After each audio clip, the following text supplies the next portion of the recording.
നമസ്കാരം, എല്ലാവർക്കും ഫാറ്റ് മീഡിയയുടെ പുതിയൊരു എപ്പിസോഡിലേക്ക് സ്വാഗതം.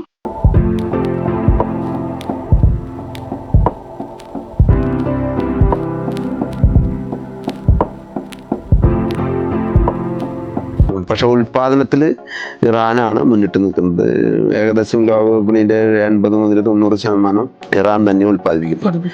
എന്നാൽ ഉപയോഗിക്കുന്നതിൽ ഉൽപാദനത്തിന്റെ പകുതിയിലധികം ഇന്ത്യയാണ് ഉപയോഗിക്കുന്നത്. ഇപ്പോഴത്തെ വില എന്ന് പറയുന്നത് ഇപ്പോഴത്തെ വില 5.5 ലക്ഷം രൂപയാണ് ഒരു കിലോയ്ക്ക്. 100 മെട്രിക് ടൺ മുതൽ 150 മെട്രിക് ടൺ വരെ ഇന്ത്യക്ക് ആവശ്യമുണ്ട്. ഒരു വർഷത്തിൽ ആവശ്യം 150 ടൺ. കേരളത്തിലെ ചെറിയൊരു മാർക്കറ്റ് പറയുകയാണെങ്കിൽ നമ്മുടെ ഗുരുവായൂർ ടെമ്പിളിൽ 10 കിലോ ഒരു മാസം ഉപയോഗിക്കുന്നുണ്ട്. കുങ്കുമം ഉപയോഗിക്കുന്നുണ്ട് ഒരു മാസം. ഇന്ന് നമ്മുടെ കൂടെ ഉള്ളത് വളരെ വെറൈറ്റി ആയിട്ടുള്ളൊരു കൃഷി ചെയ്യുന്ന കർഷകനാണ്. സാഫ്രോൺ കൾട്ടിവേഷൻ അഥവാ കുങ്കുമപ്പൂവിൻ്റെ കൃഷി ചെയ്യുന്ന ഒരു വ്യക്തിയാണ് ശ്രീ ജെയിംസ് കാപ്പാനി. അദ്ദേഹം തൃശ്ശൂർ പുത്തൂർ സ്വദേശിയാണ്. അപ്പോൾ അദ്ദേഹത്തിനെ ഈ ഒരു പോഡ്കാസ്റ്റിലേക്ക് നമ്മൾ ക്ഷണിക്കുന്നു. നമസ്കാരം സാർ. നമ്മൾ ഈ ഒരു പോഡ്കാസ്റ്റിലൂടെ ഉദ്ദേശിക്കുന്നത് എന്താണെന്ന് വെച്ച് കഴിഞ്ഞാൽ ഫാർമേഴ്സിന്, കർഷകർക്ക്, വിദ്യാർത്ഥികൾക്ക്, യുവാക്കൾക്കൊക്കെ ഈ ഓരോ കൃഷികൾ നമ്മൾ പരിചയപ്പെടുത്തുന്നുണ്ട്. അപ്പോൾ അതിനെ പറ്റിയുള്ള ഡീറ്റെയിലും ആ ഒരു കൃഷിയിലേക്ക് ഇറങ്ങി വരുമ്പോൾ ഉള്ള കാര്യങ്ങളൊക്കെ അറിയാനും വേണ്ടിയിട്ടാണ് ഈ ഒരു പോഡ്കാസ്റ്റ് നമ്മൾ പ്രധാനമായിട്ട് ഉദ്ദേശിക്കുന്നത്. അപ്പോൾ നമ്മൾ ഫസ്റ്റ് ഓഫ് ഓൾ ഇങ്ങനൊരു കുങ്കുമപ്പൂ എന്നുള്ള കൃഷി ആദ്യം കേൾക്കുമ്പോൾ തന്നെ ആദ്യം വരുന്ന ചോദ്യം എന്ന് വെച്ച് കഴിഞ്ഞാൽ, എന്താണ് സാർ ഈ കൃഷിയിലേക്ക് ഇറങ്ങാനുള്ളൊരു കാരണം എന്താണ്? ഇതൊരു കൃഷി, നമ്മളൊരു കാർഷിക കുടുംബം തന്നെയാണ്. പക്ഷെ ഞാനൊരു ഏകദേശം 20 കൊല്ലത്തോളം വിദേശത്തായിരുന്നു. അവിടെ നിന്ന് വന്നതിന് ശേഷം നമ്മൾ കൃഷി തന്നെയാണ് തുടങ്ങിയത്. അപ്പോൾ കൃഷി ഇവിടെ തുടങ്ങിയപ്പോൾ തന്നെ നമുക്ക് അതിൻ്റെ ബുദ്ധിമുട്ടുകൾ മനസ്സിലായി. അതായത് നമുക്ക് വിപണനം ഒരു പ്രധാന ഘടകമാണ്. വിപണി മൂല്യം കിട്ടുന്നില്ല എന്തൊരു പ്രൊഡക്റ്റിനായാലും.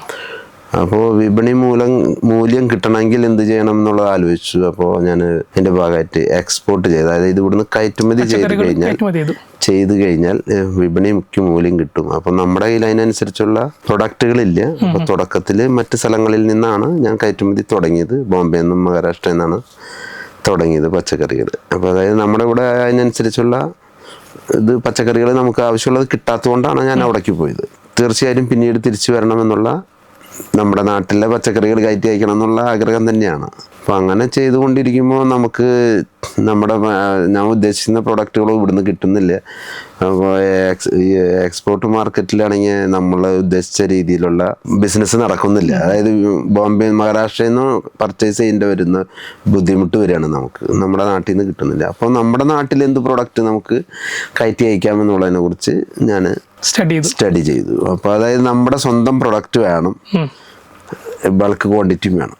അപ്പോൾ എന്നാലാണ് അത് നടക്കുള്ളൂ എന്നുള്ളത് നമ്മുടെ ഇത്. അപ്പോൾ അങ്ങനെ അന്വേഷിച്ച് നമുക്ക് സ്വന്തമായി എന്തൊരു പ്രൊഡക്റ്റ് നടത്തി നമുക്ക് കയറ്റുമതി ചെയ്യാമെന്ന് അന്വേഷിച്ചുകൊണ്ടിരിക്കുമ്പോഴാണ് നമ്മുടെ ശ്രദ്ധയിൽ ഇത് പെട്ടത്. അപ്പോൾ നമുക്ക് നമ്മുടേതായ ഒരു പ്രൊഡക്റ്റ് ഉണ്ടാക്കണം എന്നുണ്ടായിരുന്നു. നമ്മുടെ കൃഷി മേഖലയാവണം എന്നുള്ള ആഗ്രഹം ഉണ്ടായിരുന്നു. പിന്നെ വളരെ വെറൈറ്റി ആയിരിക്കണം. അപ്പോൾ ആ വെറൈറ്റി അതന്നെ, അതൊരു പ്രധാന ഘടകമാണ്, വെറൈറ്റി ആവണമെന്ന് പറയാൻ. ഇതൊക്കെ പലരും ബിസിനസ്സിലുണ്ടെങ്കിലും നമുക്ക് ഇതിൻ്റെ ബുദ്ധിമുട്ടുകൾ മനസ്സിലായി. കുറച്ച് 2 കൊല്ലത്തോളം എക്സ്പോർട്ട് ചെയ്തിരുന്നു. അപ്പോൾ അതിൻ്റെ ബുദ്ധിമുട്ടുകളും അതിലുള്ള പ്ലസും മൈനസും ഒക്കെ മനസ്സിലായപ്പോഴാണ് നമ്മുടെ സ്വന്തം പ്രൊഡക്റ്റ് നമുക്കുണ്ടെങ്കിൽ കുറേ കാര്യങ്ങൾ നമുക്ക് മാനേജ് ചെയ്യാൻ സാധിക്കും. അപ്പോൾ എന്തെങ്കിലും വെറൈറ്റി തന്നെ വേണമെന്ന് ഉണ്ടായിരുന്നു. അങ്ങനെ അന്വേഷിച്ചപ്പോഴാണ് നമ്മൾ ഇതിൽ കണ്ടത്. ഇതിന് എന്തെങ്കിലും പ്രശ്നം വന്നു കഴിഞ്ഞാൽ പ്ലാൻ എ, ബി ഒക്കെ ഉണ്ടായിരുന്നു നമുക്ക്. പക്ഷെ നമുക്ക് ബിയിലേക്കും സിയിലേക്കും ഒന്നും പോകേണ്ടി വന്നില്ല. എയിൽ തന്നെ നിൽക്കാൻ സാധിച്ചു. സാർ, ഇത് തുടങ്ങുന്ന സമയത്ത് ആദ്യം സാഫ്രോൺ എന്ന് പറയുമ്പോൾ നമ്മുടെ മനസ്സിലേക്ക് ആദ്യം വരുന്നത് കാശ്മീരാണ്. അതെ, ആദ്യം തന്നെ പോയത് കാശ്മീർ തന്നെയാണ്. കാശ്മീരിൽ പോയി ഇതെങ്ങനെ നമ്മുടെ നാട്ടിൽ വളർത്താമെന്നുള്ളതിനെ കുറിച്ച് പഠിച്ചു തന്നെയാണ് പോയി. മറ്റേ നമ്മൾ ബാംഗ്ലൂർ പോയിരുന്നു, പൂനെയിൽ പോയിരുന്നു. അവിടെയും ഇതിനെക്കുറിച്ച് നല്ല രീതിയിൽ കൃഷി ചെയ്യുന്ന കർഷകരുണ്ട്. അപ്പോൾ അവരായിട്ട് നമ്മൾ കമ്മ്യൂണിക്കേറ്റ് ചെയ്തു. അങ്ങനെ മറ്റ് പല സ്ഥലങ്ങളിലും പോയി ഇതിനെക്കുറിച്ച് പഠിച്ച് ശരിക്ക് ആദ്യം തന്നെ നമ്മൾ കുറച്ച് വിത്ത് കൊണ്ടുവന്നു. ഇവിടെ ഈ രീതിയിലല്ലാതെ മറ്റൊരു രീതിയിൽ വളർത്താൻ ശ്രമിച്ചു. പോളി ഹൗസിൽ നമ്മൾ ട്രയൽ റണ്ണ് നടത്തിയിരുന്നു. ട്രയൽ റണ്ണ് നടത്തിയപ്പോൾ നമ്മൾക്ക് കുറേ കാര്യങ്ങൾ ട്രയൽ റണ്ണിൽ മനസ്സിലായി. അപ്പോൾ ഈ രീതി പറ്റില്ല എന്ന് മനസ്സിലായി.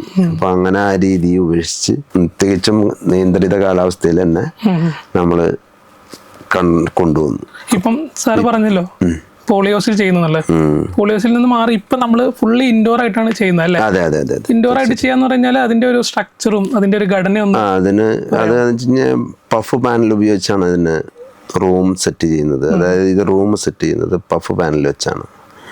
പഫ് പാനൽ വെച്ച് അതുപോലെ ചില്ലർ യൂണിറ്റ് സിസ്റ്റമാണ് ഇതിലേക്ക് വേണ്ടത്. അപ്പോൾ ആ സിസ്റ്റം ഉപയോഗിച്ച് നമ്മൾ റൂമിന് ആവശ്യമായ ക്രമീകരണങ്ങൾ നടത്തുന്നു. അതുകൂടെ നമ്മൾ എയറോഫോണിക് സിസ്റ്റമാണ് നമ്മളിതിൽ ഉപയോഗിക്കുന്നത്. എയറോപോണിക്സ്. അതെ, എയറോപോണിക്സ് എന്ന് പറഞ്ഞു കഴിഞ്ഞാൽ വെള്ളം വേണ്ട, വെള്ളം ഇല്ലാത്തൊരു കൃഷി എന്നല്ലേ? അതെ അതെ, വെള്ളമില്ല. അതെ അതെ, വെള്ളം ഇല്ല എന്ന് പറയാൻ പറ്റില്ല, വെള്ളം ഉണ്ട്.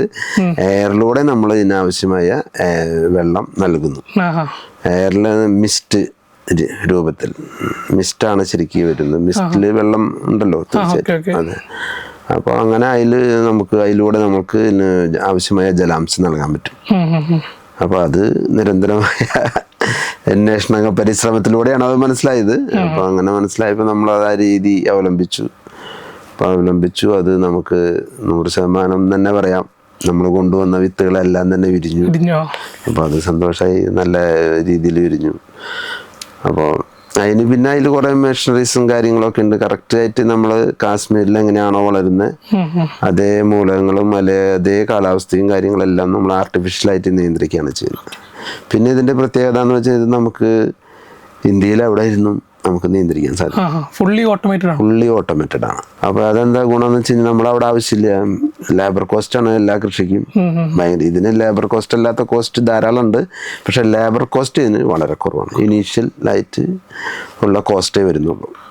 അത് കഴിഞ്ഞ് നമ്മൾ വൺസ് പ്ലേസ് ചെയ്ത് പിന്നെ ഹാർവെസ്റ്റിങ്ങിന് മാത്രമേ പോയാൽ മതി.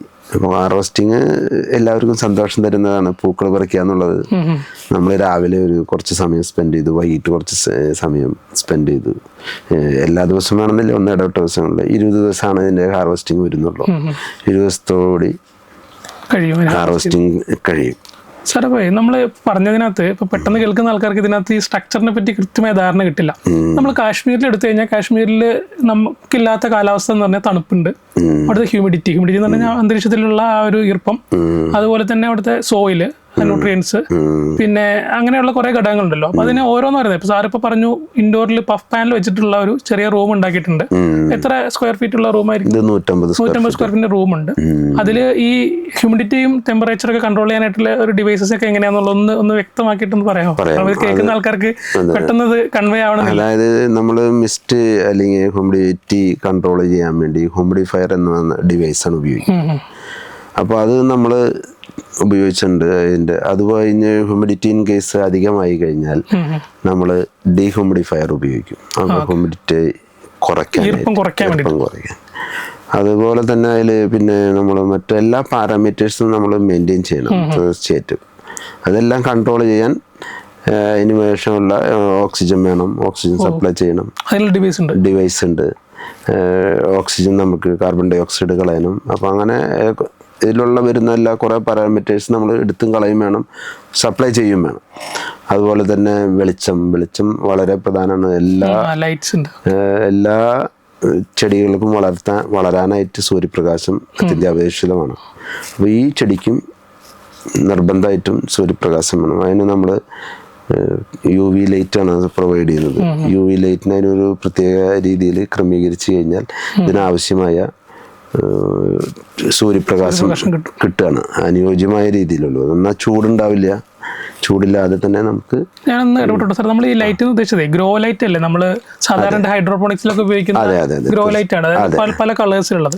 അതിപ്പം സാറ് കാശ്മീരിലുള്ള ആ ഒരു ലൈറ്റിന്റെ പാറ്റേണും അതിന്റെ ലുക്ക് അളവും പാരാമീറ്റേഴ്സ് എല്ലാം നോക്കിയിട്ട് അതനുസരിച്ചുള്ള രീതിയിൽ ഇവിടെ സെറ്റ് ചെയ്തിരിക്കുന്നത്. പിന്നെ സാറ് പറഞ്ഞിട്ടുണ്ടല്ലോ നമുക്കിപ്പോൾ ഹ്യൂമിഡിറ്റിന്റെ കാര്യം സാറ് പറഞ്ഞു, ഇതേപോലെ ഹ്യൂമിഡിറ്റി കൺട്രോൾ ചെയ്യാനും ഹ്യൂമിഡിറ്റി സപ്ലൈ ചെയ്യാനും അതുപോലെ തന്നെ ഒഴിവാക്കാനുള്ള ഇതുണ്ടെന്ന് പറഞ്ഞു.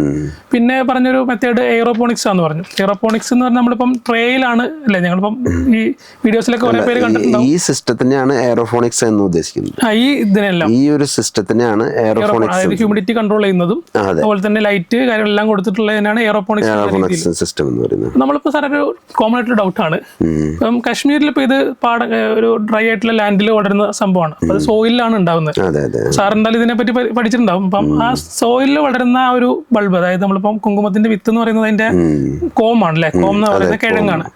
കിഴങ്ങിനെ എടുത്ത് ഇവിടെ കൊണ്ടുവരുന്ന സമയത്ത് നമ്മൾ മണ്ണ് നമുക്കില്ലല്ലോ, നമ്മൾ മണ്ണില്ലാത്ത ഇത് ഇവിടെ ചെയ്യുമ്പോൾ അതിൻ്റെതായ വ്യത്യാസങ്ങൾ കാണിക്കില്ലേ? തീർച്ചയായിട്ടും ഉണ്ടാവും. അത് നമ്മൾ കണ്ടുപിടിച്ച് സപ്ലൈ ചെയ്യുന്നത്. അതെ അതെ അതെ. അതായത് ഇതിന് അവിടുന്ന് നമ്മളിത് കോംസ് ഡോർമൻസി പീരീഡിലാണ് കൊണ്ടുവരുന്നത്. അതായത് അതും കൂടെ സാറൊന്ന് വിശദമാക്കണം, എന്താണ് ഈ ഡോർമൻസി എന്നുള്ളത്? അതായത് മണ്ണ്, അതായത് ചെടി വളർന്ന് പൂർണ്ണ വളർച്ച എത്തിക്കഴിഞ്ഞാൽ അത് സ്ലീപ്പിംഗ് മോഡിൽ പോകും. സ്ലീപ്പിംഗ് മോഡ് എന്ന് പറഞ്ഞു കഴിഞ്ഞാൽ നമ്മൾക്ക് ഇവിടെ മനസ്സിലാവാനായിട്ട് നമ്മുടെ ഇഞ്ചിയെല്ലാം പൂർണ്ണ വളർച്ച എത്തിക്കഴിഞ്ഞാൽ അതിന്റെ ഇലകളെല്ലാം കരിഞ്ഞു പോകും. പിന്നെ കുറച്ച് നാൾ ഇങ്ങനെ കിടക്കും മണ്ണിൽ. അതാണ് ഇതിന്റെ ഡോർമൻസി. അതുപോലെ തന്നെ. അപ്പൊ ആ ഒരു പീരീഡിലാണ് നമ്മൾ അവിടുന്ന്, അന്നേരം ഇതിന്റെ വേരുകളെല്ലാം നശിച്ചിരിക്കും. എല്ലാ വേരുകളും എല്ലാ ഇലകളെല്ലാം നശിച്ചു. നമ്മുടെ സാധാരണ കിഴങ്ങ് ചെടി, അതായത് ഇഞ്ചി പോലുള്ള ചെടികൾക്ക് ഇഞ്ചി മഞ്ഞൾ ഒക്കെ ഗണത്തിൽ പെടുന്നതാണ്. അപ്പോൾ അത് അതിന് എന്താ പറയാ, അതിന് സത്ത് കൂടുതൽ സംഭരിച്ച് ശക്തി സംഭരിക്കുന്ന സത്ത് കൂടുതലിരിക്കുന്ന സമയത്താണ് ഇത് നമ്മൾ അവിടുന്ന് കൊണ്ടുവരുന്നത്. അപ്പോൾ അതിനെ കേടുവരാനുള്ള സാധ്യതകളും അതിന് ഫംഗസ് ഒക്കെ എഫക്റ്റ് ചെയ്യുന്ന സാധ്യത ആ സമയത്ത് കുറവാണ്. അപ്പം ആ സമയത്ത് നമ്മൾ പ്രത്യേകം അതിനെ സജ്ജീകരിച്ച് അത് കേടുവരാതെ എയറേഷൻ സിസ്റ്റം ഒക്കെ ചെയ്ത് ഒട്ടും തന്നെ ഊഷ്മാവ് അതിലേക്ക് പുഴുക എന്ന് പറയും, മനസ്സിലായി. ആ രീതിയിൽ വരാതെ നമ്മൾ സംരക്ഷിച്ച് കൊണ്ടുവരണം. അല്ലാതെ പ്ലാസ്റ്റിക് ബാഗുകളോ അങ്ങനെയുള്ള രീതിയിൽ അത് വളരെ കെയർഫുള്ളായിട്ട് അത് കൊണ്ടുവരണം. ഇതിന് ഇഞ്ചുറി വരാൻ പാടില്ല, അതായത് ഒന്നൊന്നുമോ കൂട്ടിമുട്ടി ഉള്ള ഇഞ്ചുറി വരാൻ പാടില്ല. ഇത് ഭയങ്കര സെൻസിറ്റീവായ ഒരു കിഴങ്ങാണത്. അപ്പൊ ഇഞ്ചുറി വന്നാൽ ഇതിനെ ബാധിക്കും. അപ്പൊ അങ്ങനെ വളരെ സംരക്ഷിച്ച് കൊണ്ടുവന്നു കഴിഞ്ഞാൽ ഇവിടെ വന്നു കഴിഞ്ഞാൽ നമ്മൾ ട്രീറ്റ്മെന്റ് ഉണ്ട്, അതിനാവശ്യമായ ട്രീറ്റ്മെന്റ് കൊടുത്തു കഴിഞ്ഞാൽ പിന്നെ നമ്മൾ റൂമിനും അതുപോലെ തന്നെ ട്രീറ്റ്മെന്റ് ഉണ്ടാവും. മൊത്തത്തിൽ അതിന് പെസ്റ്റിസൈഡ് എല്ലാം ചെയ്ത് കൊടുത്ത് ഒന്നും തന്നെ എല്ലാം ക്ലീനാക്കി വളരെ വൃത്തിയായി അതിൽ വൺസ് സെറ്റ് ചെയ്ത് കഴിഞ്ഞാൽ പിന്നെ നമ്മളതിൻ്റെ വളർച്ചയുടെ ഘട്ടങ്ങൾ, വളർച്ചയ്ക്ക് ആവശ്യമായ മൂലകങ്ങളെല്ലാം നമ്മൾ ഈ എയറോഫോണിക് സംവിധാനത്തിലൂടെ സപ്ലൈ ചെയ്യണം. ഹ്യൂമിഡിഫയർ അതിലൂടെ തന്നെയാണ് ഇത് കൊടുക്കുന്നത്. അതെ, ഫെർട്ടിലൈസേഴ്സ് എല്ലാം അതുവഴി നമ്മൾ ഫെർട്ടിലൈസർ ഒന്നും തന്നെ ഉപയോഗിക്കുന്നു ആ സമയത്ത്. ഈ ഫ്ലവറിങ് ടൈമിൽ നമ്മൾ പെസ്റ്റിസൈഡ് ഒന്നും തന്നെ ഉപയോഗിക്കില്ല. പെസ്റ്റിസൈഡ് സ്റ്റാർട്ടിങ്ങിലായാലും ഏത് സമയത്തായാലും പെസ്റ്റിസൈഡ് ഉപയോഗിക്കില്ല. വളങ്ങള് ഫ്ലവറിങ് ടൈമിൽ ഉപയോഗിക്കില്ല. ഡോർമൻസിയിലാണല്ലോ നമ്മൾ ഈ കിഴങ്ങിനെ കൊണ്ടുവരുന്നത്. കിഴങ്ങിനെ കൊണ്ടുവന്ന് നമ്മളിപ്പോ ഇവിടെ ഈ റാക്കുകൾ, ഇപ്പൊ വീഡിയോകളൊക്കെ ഇഷ്ടംപോലെ കാണുന്നുണ്ട്, റാക്കുകളിലായിട്ട് ചെറിയ ട്രേയില് ഈ കോം അടുക്കി വെച്ചിട്ട് അതിനകത്താണ് നമ്മൾ ഈ പറയുന്ന ഫ്ലവറിങ് വരുന്നത്. തീർച്ചയായിട്ടും ആ ഒരു രീതിയിൽ ചെയ്യുന്ന സമയത്ത് ഇപ്പൊ നമ്മൾ അവിടെ സോയിലുള്ള ഒരു ടൈപ്പാണ്. സോയിലിൽ നിന്ന് ഇവിടേക്ക് വരുമ്പോൾ നമ്മൾ വേറെ എന്തെങ്കിലും ശ്രദ്ധിക്കേണ്ട കാര്യങ്ങളുണ്ടോ? അപ്പൊ സോയിലിൽ വളരുന്ന ഒരു സംഭവം ഇവിടെ എത്തുമ്പോൾ നമ്മൾ ഇങ്ങനെ ഒരു രീതിയിൽ വരുമ്പോൾ വേറെ എന്തെങ്കിലും പ്രത്യേകമായിട്ട് ശ്രദ്ധിക്കേണ്ട കാര്യങ്ങളുണ്ടോ? പ്രത്യേകമായിട്ട് ശ്രദ്ധിക്കേണ്ട കാര്യങ്ങളുണ്ട് തീർച്ചയായിട്ടും. ഇതിനാവശ്യമായ ഹ്യൂമിഡിറ്റി നിലനിർത്തുക എന്നുള്ളതാണ് അതിന്റെ പ്രധാന വെല്ലുവിളി. അതൊരു വെല്ലുവിളി ഒന്നുമല്ല, വളരെ സിമ്പിളായിട്ട് നമുക്കിത് പറഞ്ഞില്ലേ, മൊബൈലിൽ നമുക്ക് ഇതിന്റെ കൺട്രോൾ ഉണ്ട്. മൊബൈലിൽ നമുക്ക് ഇത് വരും, ഇത് അലർട്ട് വരും. ഇതിലെന്തെങ്കിലും ഹ്യൂമിഡിറ്റി കുറഞ്ഞു കഴിഞ്ഞാൽ നമുക്ക് അലർട്ട് വരും. പവർ ഫെയിലിയർ ആയി കഴിഞ്ഞാൽ നമുക്ക് അലർട്ട് വരും. ഓക്സിജൻ കൂടി കഴിഞ്ഞാൽ നമുക്ക് അലർട്ട് വരും. ഓക്സിജൻ കുറഞ്ഞാലുണ്ടാവും. കാർബൺ ഡൈ ഓക്സൈഡ് കൂടി കഴിഞ്ഞാൽ നമുക്ക് അലർട്ട് വരും. അപ്പോൾ അങ്ങനെയുള്ള ഒരു ഫുള്ളി ഓട്ടോമേറ്റഡ് ആണ്. നമുക്കതനുസരിച്ച് കൺട്രോൾ ചെയ്യാൻ പറ്റും. അപ്പോൾ എന്തെങ്കിലും സിസ്റ്റങ്ങളിൽ എന്തെങ്കിലും വേരിയേഷൻ വന്നു കഴിഞ്ഞാൽ തീർച്ചയായിട്ടും വരുമ്പോൾ നമ്മൾ അതിനനുസരിച്ചുള്ള പ്രിക്കോഷൻസ് എടുക്കുക എന്നുള്ളതാണ്. അപ്പോൾ എടുത്തു കഴിഞ്ഞാൽ തീർച്ചയായിട്ടും അത് പൂവിരിയും. സാർ ഇതിന്റെ കിഴങ്ങ് എന്ന് പറയുന്ന ഒരു ഉള്ളി പോലെയുള്ള ഒരു കിഴങ്ങാണ്. കിഴങ്ങ് സാറെ കൊണ്ടുവന്ന് കറക്റ്റ് ചെയ്ത് ഈ ഡോർമൻസി പീരീഡിൽ കൊണ്ടുവന്നു പറഞ്ഞല്ലോ, കൊണ്ടുവന്ന് എത്ര നാളെടുക്കും നമുക്ക് ഇവിടെ ഫ്ലവറിങ് കിട്ടാനായിട്ട്? നമുക്ക് 45 days. ആ കൊണ്ടുവന്ന ഇതിനെ ട്രീറ്റ്മെന്റ് കഴിഞ്ഞ് പ്ലേസ് ചെയ്ത് കഴിഞ്ഞാൽ 40 days മുതൽ 60 days ഫ്ലവറിങ് വരും. ഒരു കിഴങ്ങിൽ നിന്ന് ഒരു ഫ്ലവർ വരുള്ളൂ? അല്ല, മൾട്ടി 6 ഫ്ലവർ വരെ എനിക്ക് ഇവിടെ വന്നിട്ടുണ്ട്. ഒരു കിഴങ്ങിൽ നിന്ന് 6 ഫ്ലവർ വരെ നമുക്ക് ഇവിടെ കിട്ടിയിട്ടുണ്ട്. 20 ഡേയ്സിന്റെ ഗ്യാപ്പിൽ അല്ലേ? 20 ദിവസം. 20 ദിവസത്തിനുള്ളിൽ. അതായത് അറ്റ് എ ടൈമിൽ 6 ഫ്ലവർ വരെ ഉണ്ടായിട്ടുണ്ട് ഒരു കിഴങ്ങിൽ തന്നെ. ഒരു കിഴങ്ങിൽ തന്നെ. ഓക്കെ. അതതിൻ്റെ ഹെൽത്തി കണ്ടീഷൻസ് ഒക്കെ പ്രധാന ഘടകമാണ്. ഹെൽത്തി ആയിട്ടുള്ള ഫ്ലവറിൽ നിന്നും കിഴങ്ങിൽ നിന്നും കോംസിൽ നിന്നും 6 വരെ കിട്ടും. ഒന്ന് മ്യൂട്ടേഷൻ വന്നാണ് നമുക്ക് സ്റ്റിഗ്മ 6 സ്റ്റിഗ്മ വരെ കിട്ടിയിട്ടുണ്ട്. അതും റയർ ആൻഡ് വെരി റയർ ആണ്. അത് സാധാരണ 3 സ്റ്റിഗ്മേ ഉള്ളൂ. നമുക്ക് മുന്നേ പറഞ്ഞിട്ടില്ല. അപ്പൊ അതിനകത്തോടെ ഞാൻ വരാൻ പോകുന്നത്. നമ്മൾ ഈ പൂക്കളുടെ സ്റ്റിഗ്മ നമുക്ക് ഒന്നിൽ നിന്നാണ് അങ്ങനെ കിട്ടിയിരിക്കുന്നത്. അപ്പൊ അത് നമ്മൾ സെപ്പറേറ്റ് ചെയ്തിട്ടുണ്ട്. അതിന് നെക്സ്റ്റ് ഇയർ അതിന്റെ എന്താണ് വരുന്നതെന്നുള്ളത് നോക്കാനായിട്ട്. സാർ, നമുക്ക് പൂവിന്റെ കാര്യം എടുത്താൽ പലരും പൂക്കളായിട്ട് കണ്ടിട്ടില്ല. എല്ലാവരും ആ ചുമന്ന ത്രെഡ് പോലെയുള്ള കുങ്കുമം കണ്ടിട്ടുള്ളൂ. അപ്പൊ ഈ കിഴങ്ങിൽ നിന്ന് വിരിഞ്ഞ് പൂ വന്ന ശേഷം പൂവിന്റെ ഏത് പാർട്ടാണ് യൂസ് ചെയ്യുന്നത്? ഏതൊക്കെ പാർട്ടിന്റെ അതിന്റെ ക്വാളിറ്റീസ് എങ്ങനെയാണ്? പൂവിന്റെ എല്ലാ ഭാഗങ്ങളും നമുക്ക് ഉപയോഗിക്കാം. അപ്പോൾ അതിന്റെ സ്റ്റിഗ്മ നമ്മൾ സെപ്പറേറ്റ് ചെയ്തെടുക്കുന്നു. അത് 3 സ്റ്റിഗ്മയാണ് എല്ലാ പൂവിലും ഉണ്ടാവുക. അതിൽ 3 ത്രെഡ് ത്രെഡ് അത് നമ്മൾ ഫുൾ ലെങ്ത് അതിന്റെ ഇതുവരെ എടുക്കും. തണ്ടിന്റെ എൻഡ് വരെ ഉള്ളത് നമ്മൾ കട്ട് ചെയ്തെടുക്കും. അത് തമ്മിൽ നമ്മൾ ഡ്രൈ ചെയ്ത് പിന്നെ ഒരു പ്രോസസ്സിംഗ് ഉണ്ട്. ആ പ്രോസസ്സിംഗ് കഴിഞ്ഞ് കഴിഞ്ഞാൽ നമുക്ക് സെയിൽ ചെയ്യാം. ഇതിന്റെ എതളുകൾക്ക് ഉപയോഗം ഉണ്ടാവില്ലേ? എതളുണ്ട്, തീർച്ചയായിട്ടും എതളുകൾ ഉപയോഗമുണ്ട്. ആയുർവേദ മെഡിസിനുകൾ ധാരാളമായിട്ട് ഉപയോഗിക്കുന്നുണ്ട്. ഇപ്പം നമുക്ക് കുങ്കുമത്തിന്റെ വില പ്രേക്ഷകർക്ക് സാറിന്റെ ഇതിൽ നിന്നൊന്ന് പറയാം. സാറിന് അറിയാലോ ഇതിന്റെ ഒരു ഇപ്പോഴത്തെ വില എന്ന് പറയുന്നത്. ഇപ്പോഴത്തെ വില 5.5 ലക്ഷം രൂപയാണ് ഒരു കിലോയ്ക്ക്. ഏറ്റവും എക്സ്പെൻസീവ് ആയിട്ടുള്ളത് കുങ്കുമമാണ്. ഇത് ഈ ഒരു കാറ്റഗറിയിലല്ലേ? അപ്പം ഈ കുങ്കുമത്തിനകത്ത് ഇപ്പം അതിനകത്ത് ഇനി അടുത്തത് ഞാൻ ചോദിക്കാൻ പോകുന്നത്, ഒരു ഫ്ലവറിൽ നിന്ന് കിട്ടുന്ന ത്രെഡ് ഉണ്ടല്ലോ, അത് എത്ര ഫ്ലവറിൽ നിന്ന് കിട്ടുമ്പോഴാണ് 1 ഗ്രാം ആവുക? നമുക്ക് 1 ലക്ഷം മുതൽ 1.5 ലക്ഷം പൂക്കളിൽ നിന്നാണ് 1 കിലോ കുങ്കുമപ്പൂ കിട്ടുന്നത്. അതാണ് ഇതിന്റെ വില കൂടാനുള്ള പ്രധാനപ്പെട്ട കാര്യം. ഇത്രയും ഇതിപ്പോ 1 കിലോ 1.5 ലക്ഷം പൂവ് ഉണ്ടാക്കാനായിട്ട് നമുക്ക് അധികം സ്ഥലമൊന്നും വേണ്ട. 1.5 ലക്ഷം പൂവ് ഉണ്ടാക്കാൻ നമുക്ക് അധികം സ്ഥലം വേണം. വളരെ ചുരുങ്ങിയ സ്ഥലത്ത് നമുക്ക് ഒരു 500 സ്ക്വയർ ഫീറ്റ് ഉണ്ടായി കഴിഞ്ഞാൽ നമുക്ക് ഈ 1.5 ലക്ഷം മുതൽ 2 ലക്ഷം പൂക്കൾ വിരിയിക്കാം. 500 സ്ക്വയർ ഫീറ്റ് ഇൻഡോർ ആയിട്ട് ചെയ്യുകയാണെങ്കിൽ നമ്മൾ നിലവിൽ സാധാരണയായിട്ട് നിലത്ത് ചെയ്യണേ. അത് കാശ്മീരൊക്കെ ആണെങ്കിൽ എങ്ങനെയാണ് അതിന്റെ ഒരു ഏക്കർ സ്ഥലം വേണം. 1 ഏക്കറിന് നമ്മൾ ഈ പറയുന്ന 500 സ്ക്വയർ ഫീറ്റിലോട്ട് കൊണ്ടുവരാം. ഓക്കെ, അതാണ് ഈ ഒരു കൃഷിയുടെ വിജയം. അതെ. ഓക്കെ സാർ, അപ്പം നമുക്ക് വെർട്ടിക്കലായിട്ട് നമുക്ക് എത്ര വേണേലും ഹൈറ്റ് കൊണ്ടുപോകാം. നമുക്ക് 10 അടിയാണ് നമുക്ക് ഒരാൾക്ക് കൈകാര്യം ചെയ്യാവുന്ന ഒരു ഹൈറ്റ്. അപ്പൊ അതുകൊണ്ട് ആ രീതിയിൽ ചെയ്യുന്നു. അതിൽ കൂടുതൽ നമുക്ക് ചെയ്യാം. എത്ര ഹൈറ്റ് വേണമെങ്കിലും ചെയ്യാവുന്നതാണ്. സാർ ഇപ്പം ചെയ്തേക്കുന്ന 10 അടിയിലാണ്. അതായത് ട്രേകൾ ഇങ്ങനെ സെറ്റ് ചെയ്തേക്കുന്നത് റാക്കുകളിലായിട്ട് സെറ്റ് ചെയ്തേക്കാണ്. ആ ട്രേയിലാണ് സെറ്റ് ചെയ്യുന്നത്. സാറിന്റെ ഇപ്പോഴത്തെ ഒരു കപ്പാസിറ്റി എന്ന് പറയുന്നത് 400 കിലോഗ്രാമിന്റെ നമുക്ക് ചെയ്യാൻ പറ്റും. 400 കിലോ. അപ്പൊ സാർ കിഴങ്ങിന്റെ കാര്യം ചോദിച്ചപ്പോൾ ഞാൻ വിട്ടുപോയതാണ്. അപ്പോൾ 1 കിലോ കിഴങ്ങിന്റെ ഒരു കോസ്റ്റ് ഒക്കെ എത്രയാണ്? അപ്പൊ അതും ഒരു ഇമ്പോർട്ടന്റ് ആണ്. പെട്ടെന്ന് ഇതിന്റെ ഒരു പ്രൊഡക്റ്റിന്റെ കോസ്റ്റ് കേട്ടിട്ട് ആൾക്കാർ 2000 മുതൽ 3000 രൂപ വരെ വിലയുണ്ട്. 1500 രൂപയ്ക്കും കിട്ടാം. ചില ടൈമിൽ 1500 മുതൽ 3000 വരെ ഒരു റേഞ്ചിലാണ് ഇതിന്റെ കിഴങ്ങിന് വരുന്നത്. 1 കിലോയിൽ എത്രത്തോളം കിഴങ്ങുകൾ ഉണ്ടാവും ഏകദേശം? 1 കിലോ 100 ആവറേജ് 100 ആയിരിക്കും. അതിൽ കൂടാം. അത് വെയിറ്റ് അനുസരിച്ച് ആവറേജ് ഒരു 8 ഗ്രാമിന് 7 ഗ്രാം 8 ഗ്രാമിലാണ് നല്ല ഫ്ലവർ വരുന്നത്. ഒരു 10 ഗ്രാമിന്റെ അബവ് ആണെങ്കിലാണ് ഈ പറയുന്ന 3ഉം 4ഉം പൂക്കൾ വരുന്നത്. അതൊരു ഇമ്പോർട്ടന്റ് ഘടകമാണ്. അപ്പോൾ കോംസിന്റെ ഹെൽത്ത് അനുസരിച്ച്, അതായത് ഇത് കൂടുതലായിട്ടും ഇത് ആർജിച്ചിരിക്കുന്ന ന്യൂട്രീഷ്യൻസിൽ നിന്നാണ് പൂക്കൾ തരുന്നത്. അഡീഷണൽ ആയിട്ട് ഇത് സ്വീകരിക്കുന്നില്ല. ഓക്കെ. അതാണ് നമുക്ക് ഈ പറയുന്ന പോലെ വേറെ വളപ്രയോഗങ്ങളൊന്നും കാര്യമായിട്ട് ഇല്ലാന്ന് സാറ് പറയാനുള്ള കാര്യം.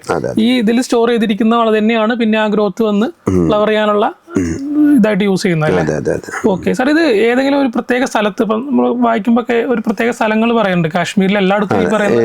ഇല്ല, ഇത് പാമ്പോറിലാണ് ഇതിന് ശരിക്കും GI ടാഗ് ഉള്ളത്. അവിടെയാണ് ഇത് വളരുന്നത്. മറ്റ് പല സ്ഥലങ്ങളിലും വളരാത്തതിന് പലവിധ ഘടകങ്ങളുണ്ട്. അപ്പോൾ ആ ഘടകങ്ങളുടെ കാരണം കൊണ്ടാണ് ഇത് മറ്റു സ്ഥലങ്ങളിൽ ഇപ്പം ഞാൻ ഒരു 4 സ്റ്റേറ്റുകളിൽ അടുത്ത് തന്നെ ഇതിൻ്റെ എക്സ്പാൻഷൻ പ്ലാൻ ചെയ്യുന്നുണ്ട്. അടുത്തതായിട്ട് നമ്മൾ ഒരു 4 സ്റ്റേറ്റിൽ ഇതിൻ്റെ ചെറിയ രീതിയിൽ കൃഷി തുടങ്ങുന്നുണ്ട്. ഓക്കെ. അപ്പോൾ അത് ഒരു പരീക്ഷണം എന്നുള്ള രീതിയിലാണ് തുടങ്ങുന്നത്. Okay okay.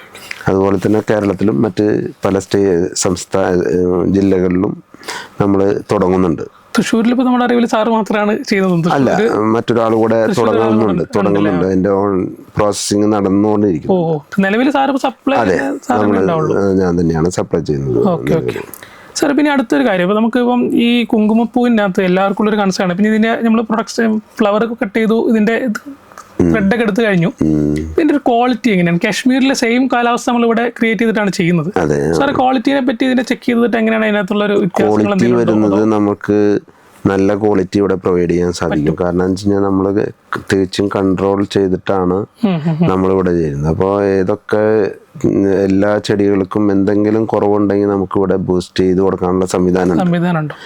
അപ്പോൾ അതുകൊണ്ട് നമുക്കിവിടെ കുറച്ചുകൂടെ ഹെൽത്തി ആയിരിക്കും, ഫ്ലവറിന്റെ ക്വാളിറ്റി കൂടുതൽ. അത് മാത്രമല്ല, പെസ്റ്റിസൈഡ് ഇവിടെ ഉപയോഗിക്കുന്നില്ല. മറ്റ് ഡിസീസുകളൊന്നും തന്നെ, മണ്ണിലുള്ള വരുന്നുണ്ടാവുന്ന ഡിസീസുകളൊന്നും തന്നെ ഇവിടെ വരില്ല. അപ്പോൾ പുറത്തുനിന്ന് നമ്മൾ വേറെ കണ്ടാമിനേഷൻ വരാനുള്ള സാധ്യത കുറവാണ്. താരതമ്യേന ഓപ്പൺ ഫീൽഡിൽ ഉണ്ടാവുന്നതിൻ്റെ അത്രയും നല്ല ഒട്ടും തന്നെ വരില്ല ഇവിടെ. യാതൊരു തരത്തിലുള്ള പെസ്റ്റിസൈഡും കണ്ടാമിനേഷനും വരുന്നില്ല. ഓൾറെഡി വൺസ് നമ്മൾ വാക്യൂം ചെയ്ത് ഇതിനെല്ലാം റൂമെല്ലാം ക്ലീൻ ചെയ്തതിന് ശേഷമാണ് ഇതിൽ എൻട്രി ചെയ്യുന്നത്. വൺസ് എൻട്രി ചെയ്ത് കഴിഞ്ഞാൽ പിന്നെ ഫ്ലവറിങ് ടൈമിൽ മാത്രമേ നമ്മൾ അതിനുള്ളിൽ കയറുന്നുള്ളൂ, അതുവരെ കയറുന്നില്ല. അപ്പോൾ അതുകൊണ്ട് തന്നെ ഡോർ ഓപ്പൺ അല്ല, ക്ലോസ്ഡ് ആണ്. നമ്മൾ ആവശ്യമായ പാരാമീറ്റേഴ്സ് എല്ലാം നമ്മൾ പുറമേ നിന്ന് സപ്ലൈ ചെയ്യണം, മൊബൈലിൽ നിന്ന് കൺട്രോൾ ചെയ്യാം. അപ്പോൾ അതുകൊണ്ട് നമുക്ക് ഓൾറെഡി സെറ്റഡ് ആണ്. അതായത് 1 ഇയർ പ്രോഗ്രാം ഓൾറെഡി ചെയ്തു വെച്ചിരിക്കുകയാണ്. അതിലെന്തെങ്കിലും എറർ വന്നാൽ അതിൽ നമ്മൾ അതിൽ ഇടപെടേണ്ട ആവശ്യമില്ല. ഒന്നുകൂടി ക്ലിയർ ആണ്. അതായത് ഇപ്പം നമ്മളിപ്പം സാറ് കോം കൊണ്ടുവന്ന് പ്ലേസ് ചെയ്തപ്പോൾ ഫ്ലവറിങ് വരെയുള്ള സമയമുണ്ടല്ലോ, ആ സമയത്ത് ഓരോ ദിവസത്തെ ഷെഡ്യൂൾസും സാറിന് സെറ്റ് ചെയ്ത് വെച്ചിട്ടുണ്ടാവും? അതെ, അത് മൊബൈലിൽ സാർ സെറ്റ് ചെയ്തിട്ട് ഓൾറെഡി ഷെഡ്യൂൾഡ് ആണ് എല്ലാം. ഒരു എക്സാമ്പിൾ പറയുകയാണെങ്കിൽ ഇപ്പൊ ഇന്നിപ്പോ ഇവിടെ ഇരിക്കുകയാണെങ്കിൽ ഇന്നത്തെ രാവിലത്തെ ലൈറ്റിംഗ് സംവിധാനം വ്യത്യാസമുണ്ട് രാവിലെ. അതുപോലെ തന്നെ രാവിലത്തെ ടെമ്പറേച്ചർ വ്യത്യാസമുണ്ട്. അതിപ്പോ ഏർലി മോർണിംഗിൽ ഒരു സ്ലോ ഡൗൺ ആയിരിക്കും, ഈവനിങ്ങിൽ റൈസിങ് ആയിരിക്കും. അപ്പോൾ അത് ഒരു പാറ്റേണിൽ തന്നെയാണ് ഇവിടെയും അതിലിരിക്കും. ആ ഒരു പാറ്റേണിൽ എന്തെങ്കിലും മാറ്റങ്ങൾ ഉണ്ടെങ്കിൽ നമുക്ക് ഇവിടെ നിന്ന് അറിയാൻ പറ്റും. അതായത് ഫിസിക്കലായിട്ട് അവിടെ ആരെങ്കിലും എന്തെങ്കിലും ചെയ്തിട്ടുണ്ടെങ്കിൽ പോലും നമുക്ക് ഇവിടെ നിന്ന് അറിയാൻ പറ്റും. അവിടെ എന്തെങ്കിലും ഫെയിലിയർ വന്നിട്ടുണ്ടെങ്കിൽ നമുക്ക് ഇവിടെ നിന്ന് അറിയാൻ പറ്റും. അപ്പം അതിനുള്ള റെമഡി നമ്മൾ ചെയ്യാന്നുള്ളതാണ്. സമയത്ത് മാത്രം എൻ്റർ ചെയ്താൽ മതി എന്നുള്ളതാണ്. അപ്പോഴും നമുക്ക് അതിൻ്റെ ഉള്ളിൽ എൻ്റർ ചെയ്യേണ്ട ആവശ്യമില്ല.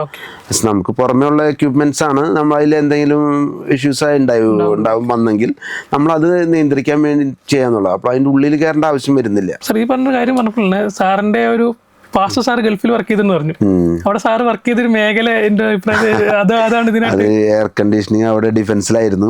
അവിടെ ഡിഫൻസിൽ നമുക്ക് HVAC സിസ്റ്റത്തിലായിരുന്നു വർക്ക് ഉണ്ടായിരുന്നത്. അപ്പൊ അത് നമുക്കൊരു മുതൽക്കൂട്ടായി ഇതിലേക്ക് നോളജ് ശരിക്കും ഇതിൽ നല്ലൊരു. അവിടെ HVAC എന്ന് പറഞ്ഞ ഇവിടുത്തെ പോലെ AC മാത്രമല്ല, ഫുള്ളി ഓട്ടോമേറ്റഡ് ആയിട്ടുള്ള സംവിധാനങ്ങളാണ് ഉണ്ടായിരുന്നു. അപ്പൊ അത് നമുക്ക് ഇതിനൊരു ഓട്ടോമേഷൻ ചെയ്യുന്നതിനും നമുക്ക് ഒത്തിരി ഗുണം ചെയ്തു. പല ഓട്ടോമേഷൻ കമ്പനികളോടെ വന്നിരുന്നു. ഞാൻ അപ്രോച്ച് ചെയ്തിരുന്നു വലിയ കമ്പനി. അത് ഭയങ്കര ഒത്തിരി എക്സ്പെൻസ് ആണ് പറഞ്ഞിരുന്നത്. നമുക്ക് മീറ്റ് ചെയ്യാൻ പറ്റാവുന്ന എക്സ്പെൻസ് അല്ലായിരുന്നു. അതായത് നമ്മുടെ റിക്വയർമെന്റ് അതുപോലെയാണ്, സ്പെഷ്യൽ ആയിട്ടുള്ളതാണ്. അപ്പോൾ നമ്മൾ അതിനിടയ്ക്ക് ഒരു പാസ്റ്റിലോട്ട് കൂടെ ചെറുതായിട്ടൊന്ന് പോയി. നമുക്കിപ്പം ഫ്ലവേഴ്സിന്റെ കാര്യം പറഞ്ഞല്ലോ. ഇപ്പം നമുക്കിപ്പം കാശ്മീർ കുങ്കുമമുണ്ട്. ഇപ്പോൾ സാറിന് ഇതിനെപ്പറ്റി നല്ല സ്റ്റഡി ചെയ്തിട്ടുണ്ടാവും. ഇപ്പോൾ കോമൺ ആയിട്ട് ഇപ്പം ഒരു ഡൗട്ട് വരുന്നത്, ഇപ്പോൾ കാശ്മീരിൽ നിന്ന് കുങ്കുമം വരുന്നുണ്ട്, അതുപോലെ ഇറാനിൽ നിന്നും കുങ്കുമം വരുന്നുണ്ടല്ലോ. ഇതിൽ നിന്നുള്ള വ്യത്യാസം എന്താണ്? അവിടുത്തെ കാലാവസ്ഥയും ഇവിടുത്തെ കാലാവസ്ഥയും വ്യത്യാസമുണ്ട്. ഇറാനിലും ഇവിടുത്തെയും കാലാവസ്ഥയിലുള്ള ചെറിയ വ്യത്യാസമുണ്ട്. അത് മാത്രമല്ല, കോംസിലിന്റെ ക്വാളിറ്റി, കോംസിൽ നിന്നാണ് പൂ വരുന്നത്. അപ്പോൾ കോംസ് നമ്മുടെ ക്വാളിറ്റി ഭയങ്കര എൻ്റയർ ഡിഫറെൻ്റ് ആണ്.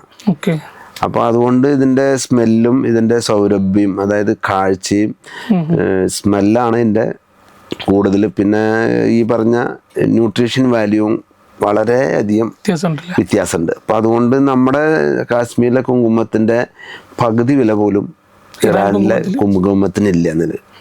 ഈവൻ സ്പെയിനായാലും അതുപോലെ തന്നെയാണ്. വേറെ രാജ്യങ്ങളിൽ ചെയ്യുന്നുണ്ട്. പിന്നെ ഒരു നിൽക്കുന്നത് സ്പെയിനാണ്. സ്പെയിനിടെ ഇന്ത്യ കഴിഞ്ഞാൽ അടുത്തത് വരുന്നത് സ്പെയിനാണ്. സ്പെയിനിൽ കഴിഞ്ഞിട്ടാണ് നമ്മുടെ ഇറാന്. പക്ഷെ ഉൽപാദനത്തിൽ ഇറാനാണ് മുന്നിട്ട് നിൽക്കുന്നത്. ഏകദേശം ലോക വിപണിയുടെ 80 മുതൽ 90% ഇറാൻ തന്നെ ഉൽപ്പാദിപ്പിക്കുന്നു. എന്നാൽ ഉപയോഗിക്കുന്നതിൽ ഉൽപാദനത്തിൻ്റെ പകുതിയിലധികം ഇന്ത്യയാണ് ഉപയോഗിക്കുന്നത്. ഇവിടെ ഉൽപ്പാദിപ്പിക്കുന്നതിൻ്റെ അല്ല, ലോകത്തിൽ ഉൽപ്പാദിപ്പിക്കുന്നതിന്റെ പകുതിയോളം ഇന്ത്യ തന്നെയാണ് ഉപയോഗിക്കുന്നത്. അപ്പൊ ഇതിന് വലിയൊരു വിപണിയുണ്ട്. ഇന്ത്യയുടെ ആവശ്യത്തിന്റെ 10% പോലും ഇന്ത്യ ഉൽപ്പാദിപ്പിക്കുന്നില്ല ഇല്ല. അപ്പോൾ അതുകൊണ്ടാണ് അഡൾട്രേഷൻ കൂടുന്നത്. അഡൾട്രേഷന്റെ കാര്യം അടുത്ത് ചോദിക്കാനുള്ളത്. അപ്പം അത് നമ്മൾ പറയുന്നത് ശരിയല്ല. അതല്ല പറയുന്നതല്ല. നിലവിൽ ഇപ്പൊ ഒരു കുങ്കുമം സാർ ഇപ്പൊ ചെയ്യുന്നതാണല്ലോ, സാറിന് അതിന്റെ ക്വാളിറ്റിനെ പറ്റി നല്ല ധാരണ ഉണ്ടാവും. അപ്പൊ എങ്ങനെ നമുക്കൊന്ന് ജസ്റ്റ് ഒരു സാധാരണക്കാരനെ എങ്ങനെ തിരിച്ചറിയാൻ പറ്റും കുങ്കുമം? സാധാരണക്കാരനെ തിരിച്ചറിയാന്ന് പറയുന്നത് വളരെ ബുദ്ധിമുട്ടാണ്. എന്നിരുന്നാലും ഞാൻ പറയാം. അപ്പോൾ ഇതിപ്പോൾ നമ്മളൊരു ഗ്ലാസ് വെള്ളത്തിൽ ഒരു 2 അല്ലി ഇടുകയാണെങ്കിൽ അത് ഒറിജിനൽ ആണെങ്കിൽ അത് ഡൈല്യൂട്ടായി വരാൻ ഏകദേശം ഒരു അരമണിക്കൂർ സമയമെടുക്കും. പെട്ടെന്ന് മഞ്ഞ കളർ വരില്ല. മഞ്ഞ കളർ വരും, അതിൻ്റെ ഫുള്ളായിട്ടുള്ള മഞ്ഞ കളർ വരാനായിട്ട് ഏകദേശം ഒരു അരമണിക്കൂറോളം പിടിക്കും. ആ സ്ഥാനത്ത് അതിന് ചെറിയൊരു അഡൾട്രേറ്റ് ചെയ്തതിന് ചെറിയൊരു വ്യത്യാസം ഉണ്ടാവും. അത്രയും സമയം എടുക്കില്ല. പക്ഷെ എന്നിരുന്നാലും അത് കണ്ടുപിടിക്കാൻ ബുദ്ധിമുട്ടാണ്. അത് എന്ന് പറയാൻ കാരണം ഇത് ലാബ് ടെസ്റ്റ് ചെയ്താൽ മാത്രമേ കൃത്യമായി ഇതെന്താന്നുള്ളത് മനസ്സിലാവും. ഇതിന്റെ കണ്ടന്റുകളും അറിയാൻ സാധിക്കുള്ളൂ. എന്ന് പറയാൻ കാരണം നമ്മുടെ ഇതിൽ മിക്സ് ചെയ്ത് വരുമ്പോൾ തീർച്ചയായിട്ടും അവർക്ക് കുറച്ച് നല്ലത് ഇടാൻ പറ്റും. അപ്പൊ അത് മുഴുവനും നമുക്ക് കണ്ടുപിടിക്കാൻ പറ്റില്ല. സാർ അതുപോലെ വേറെ കാര്യം, നമ്മളിപ്പം ടൂറൊക്കെ പോകുന്ന സമയത്ത് ഹിമാചലിലൊക്കെ പോകുമ്പോൾ അവർ ഇതേപോലെ കുങ്കുമം എടുത്തിട്ട് കൈയിന്റെ ഒരു സൈഡിൽ ഇങ്ങനെ റബ്ബ് ചെയ്തിട്ട് അതിന്റെ ഓപ്പോസിറ്റ് സൈഡ് സ്മെല് ചെയ്യുന്ന കാര്യമൊക്കെ ഉണ്ടല്ലോ. അതൊക്കെ അങ്ങനെയുള്ള എന്തെങ്കിലും സംഭവം ഇതിലുണ്ടോ? അത് ശരിക്കും അതൊരു ബിസിനസ് ട്രിക്കാണ്, അവരുടെ ബിസിനസ്സാണ്. സാധാരണ രീതിയിൽ നമ്മൾ ഈ കേസ് വിട്ടുന്ന മറ്റൊരു കാര്യം പറയാം.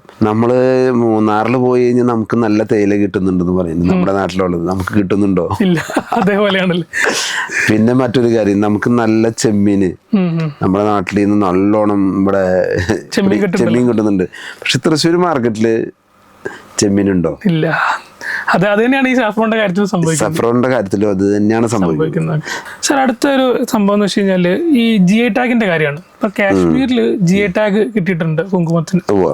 അപ്പൊ നമുക്കിപ്പം ഈ സാർ ഇപ്പൊ നമ്മൾ ഈ പറഞ്ഞ പോലെ ചെയ്ത് കഴിഞ്ഞാല് GI ടാഗ് കിട്ടിയ കാശ്മീർ കുങ്കുമത്തിന്റെ സെയിം പ്രൈസ് തന്നെ നമുക്കും കിട്ടാനുള്ള സാധ്യത ഉണ്ടോ? അത് എത്രത്തോളം ആണ്? അതേ സെയിം സീഡാണ് നമ്മൾ ഉപയോഗിക്കുന്നത്, GI സൈഡ്. പിന്നെ അതിന് മാറ്റങ്ങളൊന്നും വരുത്താതിരിക്കാൻ വേണ്ടി നമ്മൾ ശ്രമിക്കുന്നുണ്ട്. ഇതിന്റെ ആ ഒരു ഗ്യാപ്പ് പറഞ്ഞല്ലോ, ഒന്ന് അതിന്റെ ഒരു ന്യൂമറിക്കൽ ആയിട്ടുള്ള ഡാറ്റ പറയുകയാണെങ്കിൽ എത്രത്തോളം? 100 മെട്രിക് ടൺ മുതൽ 150 മെട്രിക് ടൺ വരെ ഇന്ത്യക്ക് ആവശ്യമുണ്ട്. ഒരു വർഷത്തിൽ ആവശ്യം 150 ടൺ അത്യാവശ്യമുണ്ട്. നമ്മുടെ ഉൽപാദനം എന്ന് പറയുന്നത് 7 മുതൽ 10 ടൺ.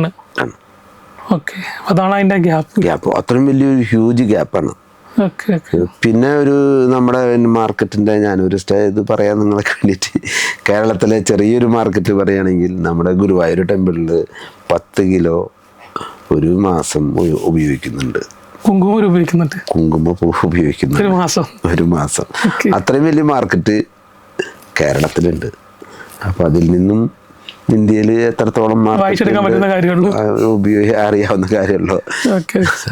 അപ്പൊ അതാണ് അതിന്റെ ഒരു ഡിഫറൻസ് വരുന്നത് അല്ലേ സാർ? ഇനി നമ്മൾ അടുത്തൊരു കാര്യത്തിലേക്ക് പോകാം. നമ്മൾ സാർ ഫസ്റ്റ് ഈ പറഞ്ഞ പോലെ കിഴങ്ങ് അവിടെ നിന്ന് കൊണ്ടുവന്നു, ഇവിടെ ഫ്ലവർ ചെയ്തു, ഹാർവെസ്റ്റ് ചെയ്തു. അടുത്തത് വീണ്ടും കിഴങ്ങ് അവിടെ നിന്ന് വാങ്ങാനായിട്ട് പോകണോ?